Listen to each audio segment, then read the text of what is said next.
Okay, we're now recording, and this is going to be for the final Google Hangout discussion for week 7. And want to go ahead and note right off the top that Mandy's on the call, but she doesn't have her voice, so Noelle is going to read her part for her. She is here, she just can't talk. So we are going to get started. I'll read the prompt real quick. It says this week's lectures and readings focused public leadership and leadership in crisis. Discuss ways that you feel organizations can prepare leaders at all levels to respond to crisis. So, in the post that we had this week, I talked about different crises that my company, for instance, I work for State Farm Insurance, is susceptible to. And a big one is natural disasters. And that's because we're in the insurance business, and any kind of natural disaster, whether it's a tornado, a hurricane, a hailstorm, can literally make or break our entire business. So specifically with my company, it's hugely affected by those, and many insurance companies have gone bankrupt as a result of natural disasters, because things like a hurricane that affects a large area can cost billions in unexpected damage. So what my company does to train for that, and from a leadership perspective, is we focus heavily on underwriting and forecasting. So leaders are trained in those groups to be able to utilize resources available, whether that be different technologies used to predict weather patterns or to forecast weather patterns, and even to historical data to know what can be expected in order to properly underwrite policies to account for the potential loss you're going to incur by insuring someone in that area, so that you're charging the right premiums, basically. So it's a big thing in my company, crisis preparedness specifically. And I know that it's going to be different for every company, but a lot of people brought up the Starbucks thing, which I just want to bring up right at the beginning because I thought that was a really good example. And I, as somebody who doesn't work for Starbucks, was really impressed by their response to crisis in the way that they handled the situation in these past weeks, and just immediately got right out on top of it, and made it a point to implement training and things like that without even, I mean, they didn't waste a beat, which oftentimes you see, specifically with oil spills and things like that. Companies tend to wait so long before something's addressed, and I love the way that Starbucks got right out in front of it. So I thought that was a really good example of how you should handle something like that, and how it shows that the leaders there are prepared to deal with these situations should they arise. And that's what I had, so somebody else can go now. It's okay. I could do myself and Mandy's if you don't mind. I'll go ahead and start with hers. So she writes, leadership in a crisis is obviously going to be very different from leadership that happens daily. I think that for an organization to make sure their leaders are prepared in the event of a crisis is to realize it can happen and to make sure that there are plans in place. Some steps would be to identify potential crisis, analyze the company's state of readiness, review the organization's social media team, and examine the strength and key relationships, which include local and national media, government officials, employees, and people that may be affected. For example, BP's BP's lack of positive relationships after the oil spill hurt the company's crisis response. When any kind of crisis hits, it is imperative to have strong leadership in place. You will want a leader that will keep the team moving forward during a crisis. Leaders can build up a team prior to a crisis so that they are prepared to face obstacles head on. One thing a leader can do is to use times of stability to prepare. You can observe how people react in smaller crises to get a feel on how they may react in larger scale crisis. I think besides open communication, one of the more important aspects of being prepared as a leader is understanding that you cannot handle a crisis on your own. Leaders need to be able to trust their team and empower them to make decisions that will keep the company moving forward. Okay, and that was hers. And then I can go ahead and do mine. Excuse me. I put, so basically, responding to a crisis is one of the most stressful and hardest parts of the job.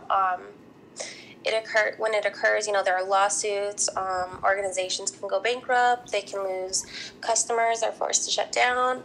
And preparing for a crisis is very crucial to, not only, leaderships, but for employees as well. Just as Mandy mentioned, there should be plans in place in order to prepare for these occurrences. So for me, I know that, with being in the restaurant industry, we're trained weekly on safety precautions, and we have to undergo other trainings just for like the food handlers and how to, safely prepare food and handle them. Because when it's kind of different than Ken's, like if, we have a crisis, it's more of like a public thing, whereas his is more of, type like insurance and stuff. So basically, they should have, an incident report for investigation purposes, and it needs to be kept up daily. Whether it's, through like cameras or, let me see, or like emails or shift summaries. Everything needs to be documented just in case a crisis occurs. They'll have a risk assessment in place, and they also should have a call sheet, just as the book mentioned, for people who possess important information about the organization. And they should also have leaders attend like a public relations seminar. I know that for the restaurant, they usually have those types of trainings once a year. And this is just kind of, to address things like in case things go public, they know how to address the public, just like, as mentioned earlier, Starbucks reacted immediately. So just basically those types of things. As far as what BP, did, they basically, they missed all the warning signs, the weekly fires, spills, the accidents, the public protests. They were all warning signs for them, which could have prevented, all of the oil spills, but they ignored them and they failed to correct them. And so, yeah, that's how they dealt with the crisis, and we could only learn from them. And I'm all done. All right, I'll go next. Can you guys hear me okay? Yes. Okay. Okay, so when I was reading this, it did, for me, point back to, Starbucks is a great example. Being in management for the company, it is something that in the past couple of weeks I've been dealing with a lot. But I think the big thing is, we look at the 3 steps: pre-crisis, crisis, and then post-crisis. So during the pre-crisis stage, it's, empowering leaders to act when things do come up, having plans in place, making sure that people know how to handle media presence, protests, anything like that. Working for Starbucks, that is one of the things that they did. Like we do have a lot of these trainings in place. Similar to what was just said in the restaurant industry, it's something that we do on a weekly basis or a monthly basis, or we have safety trainings. And exactly a plan of how to handle those situations. And, what happened in Philadelphia, it seems like there was kind of a breakdown in those plans. But then during the crisis, while it's actually going on, there are a lot of important steps that need to take place, such as like documenting the incidents, making sure that, that step-by-step plan does actually occur, that the proper people are notified. And I think for a public company, people are looking for that response. Like, how are we going to respond in this situation? And I think for me, the past couple of weeks, like I've been dealing with that a lot with customers just coming in and asking, what are we doing? Or, commenting on how we've handled the situation so far. And then after the crisis again, especially a company where we're so customer focused and have customers in our store every single day, it's being able to respond to them in a way where you might have people who agree with how we handled it. Maybe some people don't agree with how you handle it, but it's more about how you respond to them. And at a certain point, it just requires you to sit back and listen and hear what they're saying, and then kind of respond to that, as opposed to, as we're saying with BP, where you sit back and kind of allow some time to pass before taking action on it. People, it's not going to be a good response from the public at that point. So I think that's kind of the most important thing, especially a customer in the customer service industry, is really just focusing on, yes, there might have been an issue, but what can we do to resolve this? What can we do to move forward and make sure that this doesn't happen again? and so that our customers can still trust us and value us as a company. And that's what I have. Okay, I'll go ahead. For me, with my company, it's a little unique. We're a private kind of sector company, but we work with a lot of public and government projects for the government. So basically, we do a lot of transportation builds, such as freeways, and other types of stuff like that. So we're dealing with stuff from the basically government contracts, but also a public kind of response as well, because it affects the public as well. So crisis, a lot of the things we do experiences in the transportation sector of crisis. So you may see bridge collapses, you may see train crashes, stuff like that, derailments, other infrastructure issues on the freeway as well, overturned vehicles, stuff like that can happen on a daily basis for us that we need to be able to approach in a PR manner. Things that we do kind of have to do to prepare for that. We do a lot of training and make sure that people know how to respond in some type of accident. One of the biggest things I think to do when it comes to transportation is make sure that all your leaders have had first aid training and CPR type training. And this also kind of works with natural disasters and so forth for us. But I'd say that's one of the biggest things, is make sure that they're actually safety certified and trained and know how to respond in the case of them being on site if something like this happens, and how they can actually help people immediately. And then also train all the leadership on how to respond to the public and how to actually talk to them.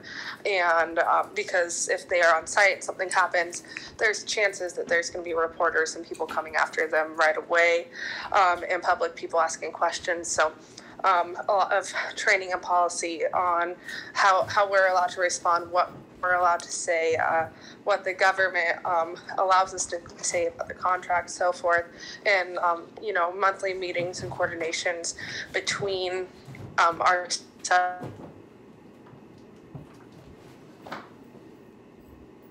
and the government of a crisis where we may be saying something that we shouldn't say, or if our government clients would rather handle a situation instead of us. So I think a lot of it is just communication, and that's about it for me.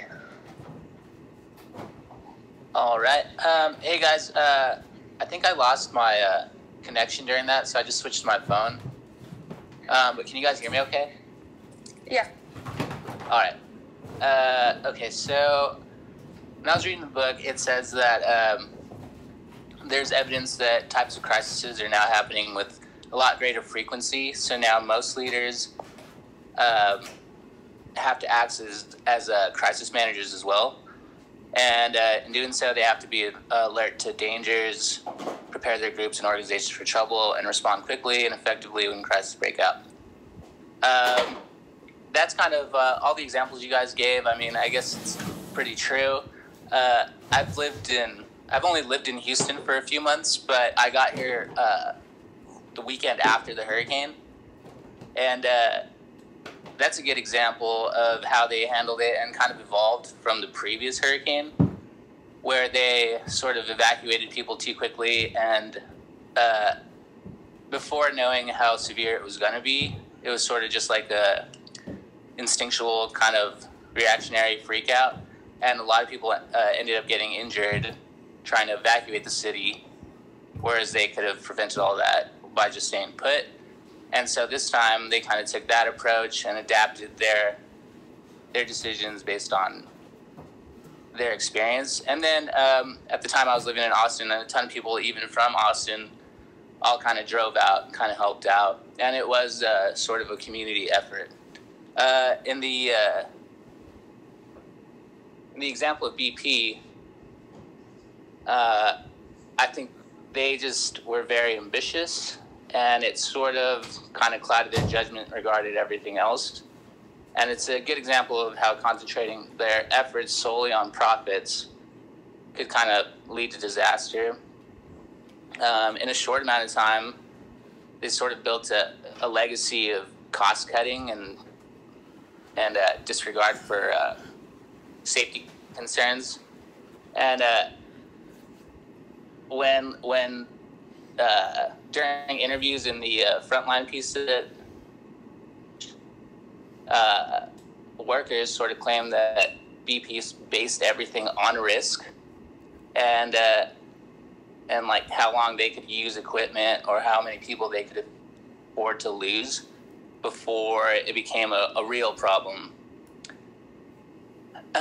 First, they had that refinery explosion in Texas, and even then, there were concerns from workers on site that were ignored, and then the pipeline, which was only expected to last or built to last 20 years, and they used it. I mean, there was still oil available, so they kept using it like it was. And so, I mean, they had a long track record of just kind of disregarding everything. So when it came to drilling in the Gulf, they just sort of followed suit, and it kind of had similar results.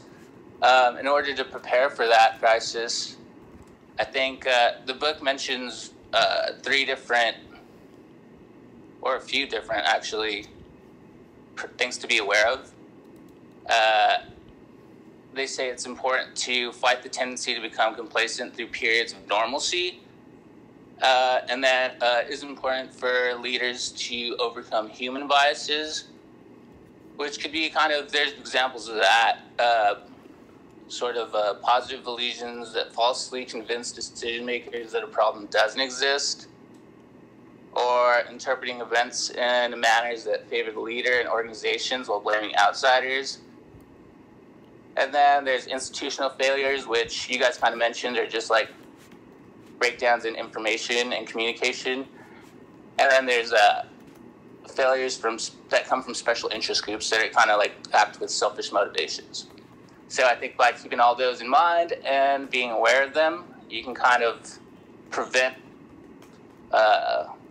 crises before they happen. And that's all I got. Awesome.